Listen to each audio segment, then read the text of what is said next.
कक्षा 8वीं की स्टूडेंट फाइनली आपका विषय यहाँ पर गणित का वार्षिक परीक्षा 7/2025-26 का पेपर लेके आ चुके हैं। आप लोग बहुत सारे यहाँ पर कमेंट डाल रहे थे कि विषय गणित का पेपर लाओ, तो फाइनली आपका पेपर आ चुका है। और साथ ही इस वीडियो में हम आपका फुल सॉल्यूशन सहित आपका पेपर कंप्लीट करेंगे। और साथ ही आपको यहाँ पर 2 बजे से पहले इस वीडियो को पूरा ध्यान से देखना है और साथ ही इस पेपर को पूरा आपको सॉल्व करके जाना है, ठीक है। तो आप लोग वीडियो को लाइक कर लीजिए, चैनल को सब्सक्राइब कर लीजिए और इस वीडियो को अपने दोस्तों तक शेयर कर दीजिए, ठीक है। इस वीडियो को आपको अपने दोस्तों तक क्या कर देना है, शेयर कर देना है, जिससे वो भी यहाँ पर गणित के पेपर में अच्छे अंक लेके आ सके। आप यहाँ पर देख लीजिए, राज्य शिक्षा केंद्र मध्य प्रदेश भोपाल वार्षिक परीक्षा 7/2025-26 विषय गणित। समय आपका 2.5 घंटे रहेगा। कक्षा 8 पूर्णांक आपका 60 नंबर का रहने वाला है। और साथ ही आप यहाँ पर देख लीजिए, आपके बहुविकल्पी प्रश्न आते हैं 1 से 5 तक। तो निर्देश आता है सही विकल्प चुनकर उत्तर लिखिए। प्रत्येक प्रश्न के लिए आपका 1 अंक निर्धारित है। तो प्रश्न पहला आपका यहाँ पर आता है समीकरण 2x - 3 = 7 का हल है। तो इस समीकरण को आपको हल करना है। तो आपका ए आता है 2, बी ऑप्शन आता है 5, सी ऑप्शन आपका 8 दिया गया, डी ऑप्शन -5 दिया गया है।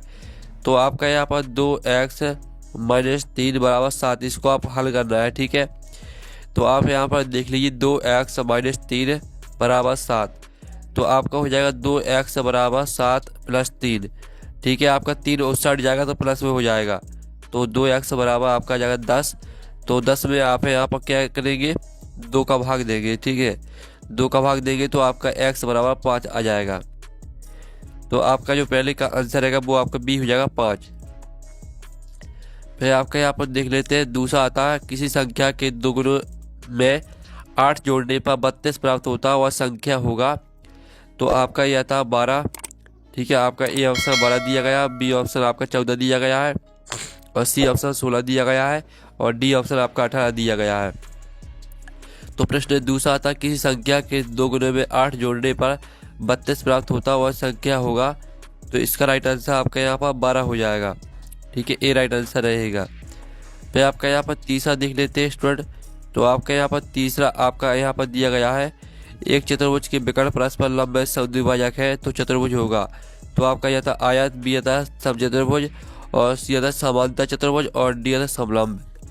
तो जो आपका प्रश्न तीसरा दिया गया है एक चतुर्भुज के विकर्ण परस्पर लंब समद्विभाजक है तो चतुर्भुज होगा। तो इसका उत्तर आपका यहाँ पर समचतुर्भुज हो जाएगा, बी राइट आंसर। फिर आपका चौथा प्रश्न देख लेते हैं। चौथा प्रश्न आता है निम्नलिखित में से कौन सी संख्या पूर्ण वर्ग है। तो आपका यह था 39, बी था 66 और सी था 81 और डी था 94। तो इसका उत्तर आपका यहाँ पे 81 हो जाएगा। फिर आपका प्रश्न 5 आता 8.5 गुणे 2.5 का मान क्या होगा। तो आपका ए आता 16.25, बी आता 21.25, सी आता 212.5 और डी आता 2125। तो इस आप यहाँ पर 8.5 गुणे 2.5 का गुणा करेंगे तो इसका उत्तर आपका आ जाएगा 21.25, ठीक है। आपका बी राइट आंसर रहेगा। तो इस तरह से जो आपके 1 से लेकर 5 तक दिए गए थे बहुविकल्पी प्रश्न वो कंप्लीट हो जाते हैं, ठीक है। आपने ध्यान से देख लिए होंगे। अब आते हैं आपके रिक्त स्थान 6 से 10 तक। निर्देश आता है नीचे दिए गए रिक्त स्थान की पूर्ति कीजिए। प्रत्येक प्रश्न के लिए 1 अंक आपका निर्धारित है। तो 6वां आता डॉट नियम के अनुसार A+, ठीक है, ए बी प्लस सी बराबर A B plus B C कथन सत्य है। तो 6वें का उत्तर रहेगा आपका वितरण, ठीक है, वितरण नियम के अनुसार। तो आपका वितरण रहेगा 6वें का उत्तर। फिर आपका 7वां आता है समांतर चतुर्भुज के सम्मुख कोण दोनों होते हैं। तो यहाँ पर समांतर चतुर्भुज के सम्मुख कोण आपके बराबर होते हैं। तो 7वें का उत्तर आपका बराबर हो जाएगा।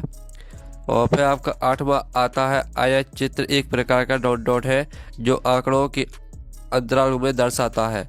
तो आयत चित्र एक प्रकार का आपका दंड आरेख है, ठीक है। दंड आरेख आपका इसका उत्तर रहने वाला है 8वें का।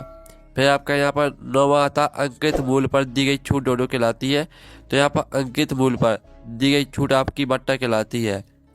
तो बट्टा आपके यहाँ पर 9वें का उत्तर हो जाएगा।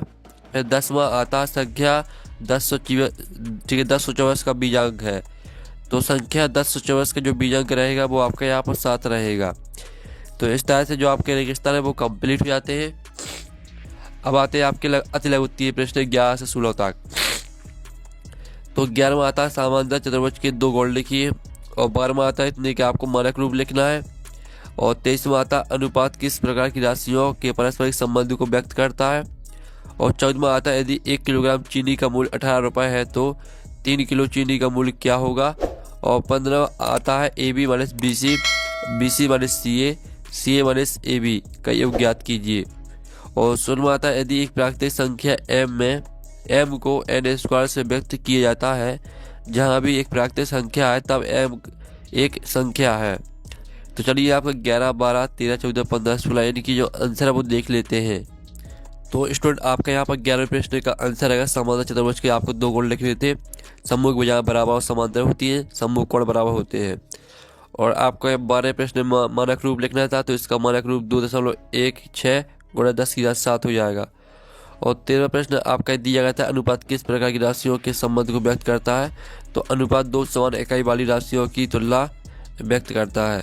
फिर जो आपका 14वां प्रश्न दिया गया था 1 किलो चीनी का मूल्य 18 रुपये है तो 3 किलो चीनी का मूल्य क्या होगा, तो इसमें आपको 3 का गुणा 18 में कर देना था, तो इसका उत्तर आपका 54 रुपये आ जाएगा। फिर आपका 15वां प्रश्न देख लीजिए, इसका आपका योग निकालना था, तो योग आपका इसका 0 रहेगा। फिर आप 16वें प्रश्न देख लीजिए, यदि एक प्राकृतिक संख्या m को n स्क्वायर से व्यक्त किया जाता है तो m 1 है, ठीक है। तो इसका जो 16वीं का उत्तर रहेगा वो आपका रहेगा ठीक है पूर्ण वर्ग संख्या है, ये आपका 16वें प्रश्न का उत्तर रहेगा। चलिए आपके नेक्स्ट क्वेश्चन देख लेते हैं। अब स्टूडेंट आपके लघु उत्तरीय प्रश्न आते हैं 17 से 22 तक।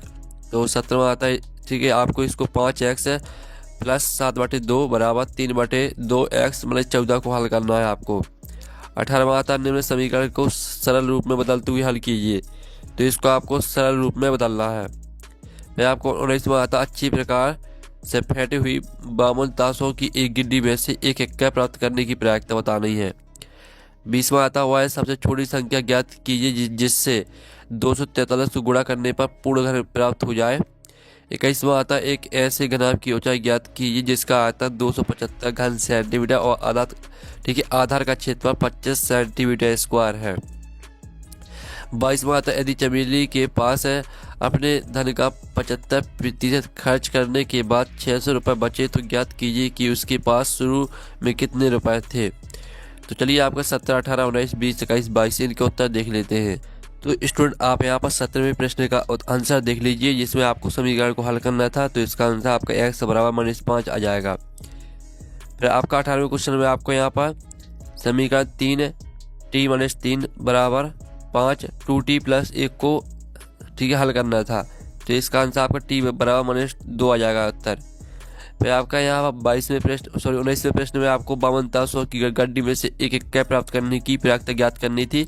तो ताश की गड्डी में कुल पत्तों की संख्या 52 और कुल इक्कों की संख्या 4, तो 4/52 1/13 इसका आपकी प्रक्रिया आ जाएगी। फिर आप 20वें प्रश्न का आंसर देख लीजिए, आपका 20वें प्रश्न का आंसर रहेगा वह सबसे छोटी संख्या आपकी 3 रहेगी। 21वें प्रश्न में आपको यहाँ पर, ठीक है, देख लीजिए घनाभ की ऊंचाई ज्ञात करनी थी, तो ऊंचाई आपकी 11 सेंटीमीटर आ जाएगी। घनाभ के आयतन का सूत्र आपको लगा देना है। फिर 22वें प्रश्न का उत्तर देख लीजिए, इसमें आपका 24,000 रुपये आ जाएगा इसका उत्तर, ठीक है। और साथ ही आप यहाँ पर देख लीजिए। चलिए आपके नेक्स्ट प्रश्न देख लेते हैं। अब स्टूडेंट आपके यहाँ पर दी गई प्रश्न आते 23 से 26 तक। तो 23वां आपका आता सरल कीजिए, ठीक है, इसको आपको सरल करना है।